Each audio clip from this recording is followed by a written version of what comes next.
வணக்கம். PSR 770 770 இதனுடைய tutorial முதலாவது பாகத்தை பார்த்தீங்க. சில பேர் கேட்டிருந்தீங்க, தொடர்ந்து இதை பதிவிடுங்கன்னு சொன்னீங்க. அதனால் நான் இதை பதிவிடுறேன். பிரயோசனம் இருந்தால் பாருங்கள். இப்போ இன்றைக்கு நான் இதில் என்ன சொல்லித்தரலாம் என்று நினைக்கிறேன்டா, இதை இந்த கீபோர்டில் என்னவா யூஸ் பண்ணுவோம். முதலாவது ஒரு மியூசிக் பிளேயர். அவங்களோட வீட்டை ரேடியோ டேப் செட்டுகள் இல்லையென்று வைங்களேன். அப்போ நீங்கள் இதை ஒரு சீடி பிளே ஒரு பாட்டை போடுறதுக்கு நீங்கள் பயன்படுத்திக்கலாம். அதுக்கு என்ன பார்க்க போனீங்கன்னா, யூஎஸ்பியை உள்ளே ஏற்கனவே கொழுவிருக்கிறேன். பின்னுக்கு கொள்ளலாம். கொழுவிட்டு இதை அமர்த்திடுங்க. இதை அமர்த்தினோன்னா இங்கே இப்படி வரும். அதே நேரத்தில் இதே அமர்த்தினீங்கன்னா நீங்கள் ஒவ்வொரு ஃபோல்டராகவே நீங்கள் பார்த்து கொள்ளலாம். இந்த ஃபோல்டருக்குள்ள என்ன பாட்டு, எத்தனையாவது பாட்டு போடணும். சரியா? இப்போ பாருங்கள், இதை நான் ப்ளே பண்ணுறேன்.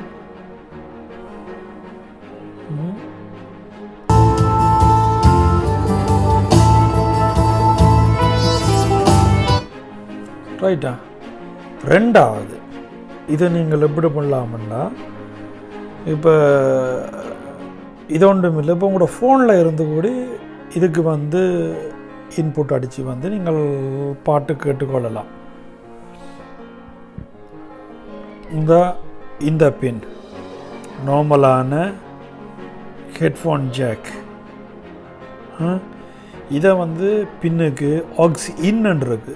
அதில் அடிச்சுட்டு மற்ற பக்கத்தை எங்கே அடிச்சிடலாம், நீங்கள் உங்களோட ஃபோனில் அடிச்சிட்டிங்கன்னு சொன்னால் நீங்கள் ஈஸியாக உங்களோட ஃபோனில் இருந்து பாட்டு கேட்டுக்கொள்ளலாம். ரெண்டாவது முடிஞ்சுதா? மூன்றாவது, இது ஒரு மிக்சர். இன்றைக்கு மெயினாக மிக்சிங் எப்படி செய்கிறது, அதாவது சவுண்டுக்கு நீங்கள் ஒரு சவுண்ட் சிஸ்டத்துக்கு போகிறீங்க. நீங்கள் ஒரு சவுண்ட் சிஸ்டம் செய்கிற ஆளுன்னு வைங்களேன். ஒரு பாட்டுகள் போடுறது, அது போடுறதுன்னு சொல்லல. அதுக்கு இப்போ ஒரு மைக்குக்கோ, இப்போ நீங்கள் பாடுறதை ரெக்கார்ட் பண்ணுறதுக்கோ இருக்கிற மிக்சரை பாருங்கள். இங்கே பாருங்க, மிக்சர். இதில் முதலாவது டிலே. இதுக்குள்ளே போனீங்கன்னு சொன்னால் ஏகப்பட்ட செட்டிங் இருக்குது. எக்கோக்கள் இதுகள் ஒவ்வொரு லெஃப்ட் ரைட்டு இது பண்ணணுமா, அப்படி சென்டரில் வரணுமா, ஏகப்பட்ட எக்கோக்கள் டிலேகள் இருக்குது. ரெண்டாவது கோரஸ். மூன்றாவது ரிவர்ப். சரியா? ஓகே. இப்போ முதலாவது இந்த டிலேக்குள்ளே போகிற பாருங்க. அதுக்குள்ளே போய் உங்களுக்கு விருப்பமான செட்டிங்கை வைக்கலாம். இங்கே போயிட்டு இந்த எஃப் பட்டன் அமர்த்திட்டிங்களா, இங்கே பாருங்கள் டிலே. இப்போ டிஎஸ்பி டிஎஸ்பி 4ல் நிற்கிது, மைக் அண்ட் கிட்டாரில் நிற்கிது. அடுத்தது டிலேயில் நிற்கிது. அடுத்தது இங்கே பாருங்கள், டிலே CR1 இருக்குது. இப்போ இதனுடைய எஃபெக்ட் கண்ட்ரோல் என்ன கணக்கில் இருக்குன்னு சொல்லி இப்போ நான் மைக் ஏற்கனவே கொடுத்துருக்குறேன். இந்த மைக்கில் பேசி பார்க்குறேன் பாருங்கள். Jesus, hello. இதை நாங்கள் இப்போ உங்களுக்கு ஏற்ற மாதிரி கூட்டலாம், குறைக்கலாம். இப்போ பாருங்கள், ஃபுல்லாக குறைச்சி வரும் பாருங்கள். ஏதாவது எக்க வருதா?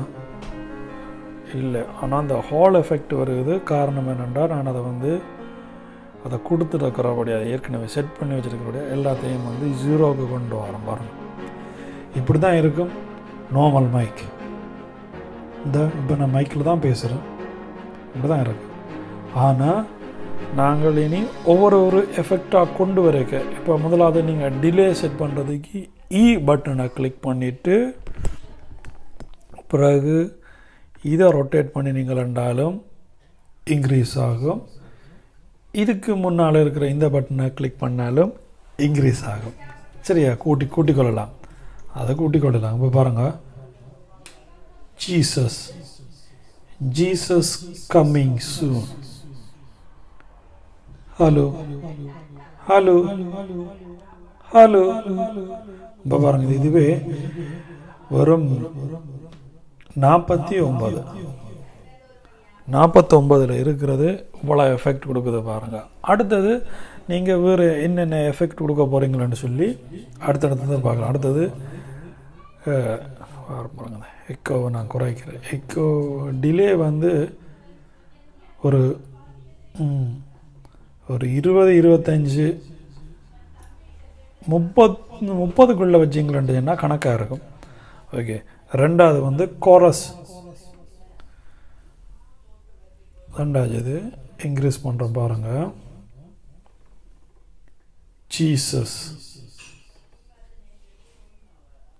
ஜீசஸ் கம்மிங் சூன், இயேசு சீக்கிரம் வருகிறார். அடுத்தது இல்லை, அடுத்தது சியை கிளிக் பண்ணால் ரிவர்பில் வர எஃபெக்டுகள். இது நல்லா இருக்கும்.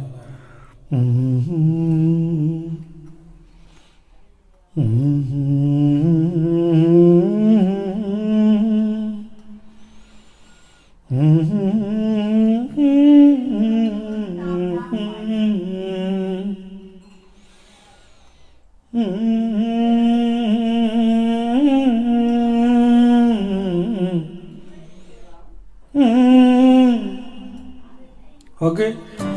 இப்போ ரைட், இப்போ நான் இதை குறைஞ்சிட்டு அதுக்கு பிறகு நீங்கள் அதுக்குள்ளே போயிட்டு நீங்கள் உங்களுக்கு இப்போ கோரஸ் எஃபெக்டில் வேறு செட்டிங் மாற்றணுமா அல்லது ரிவர்பில் போய் வேறு செட்டிங் மாற்றணுமா, அது எல்லாத்தையும் முதலாவது எதன்றதை செலக்ட் பண்ணிக்கொள்ளுங்க. அடுத்தது இந்த எஃப் பட்டனை அமர்த்திட்டு இந்த டைப்புக்குள்ளே போயிட்டு இது என்ன டைப்பான எஃபெக்ட் இப்போ உங்களோட கீபோர்டில் கரெக்டாக உங்களோட மிக்சரில் இருக்குதுன்றதை நீங்கள் இங்கே பார்த்துக்கொள்ளலாம். இங்கே பார்த்து உங்களோட கேட்டகரிகள், பாட்டுகளை புரிஞ்சுக்கொள்ளலாம், டைப்புகளை புரிஞ்சுக்கொள்ளலாம். ரைட்.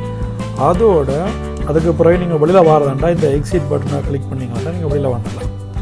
அடுத்து இது ஒவ்வொன்றுக்கும் இதில் கொடுக்கலாமா. இப்போ நான் வந்து சொன்னது மைக்கின்ற செட்டிங். அடுத்தது வந்து கீபோர்டுன்ற லெஃப்ட் சைடில் வர கீகளுக்கு வர எஃபெக்டுகள், அதுவும் இதே மாதிரி தான், சேம் வே. அடுத்தது ரைட்டில் ரைட் 1க்கு அதே செட்டிங் தான், ரைட் 2க்கு அதே செட்டிங் தான், மல்டிபேடுக்கு, ஸ்டைலுக்கு, சாங்ஸுக்கு எல்லாத்துக்கும் வந்து ஒரே செட்டிங் தான். ரைட்டா? அப்போ இன்றைக்கு சரி, ஒரு கிட்டத்தட்ட 8 நிமிஷம் ஆகிட்டுது. பாருங்கள், உங்களுக்கு பிடிச்சிருந்தால் லைக் பண்ணுங்கள். கீழே உங்களுக்கு மேலதிக தகவல் ஏதாவது தேவையாண்டா கமெண்டில் சொல்லுங்கள். அடுத்த முறை அடுத்த ஒரு எப்படி அடுத்தது சாங்ஸ் எப்படி ரைட் பண்ணுறது, ரெக்கார்ட் பண்ணுறது, மற்றது ஸ்டைல் எப்படி மேக் பண்ணுறது, மல்டிபேட் எப்படி க்ரியேட் பண்ணுறது, அந்த விஷயங்களை நான் அடுத்தடுத்த வீடியோக்களில் உங்களுக்கு சொல்லுறேன். நன்றி, வணக்கம்.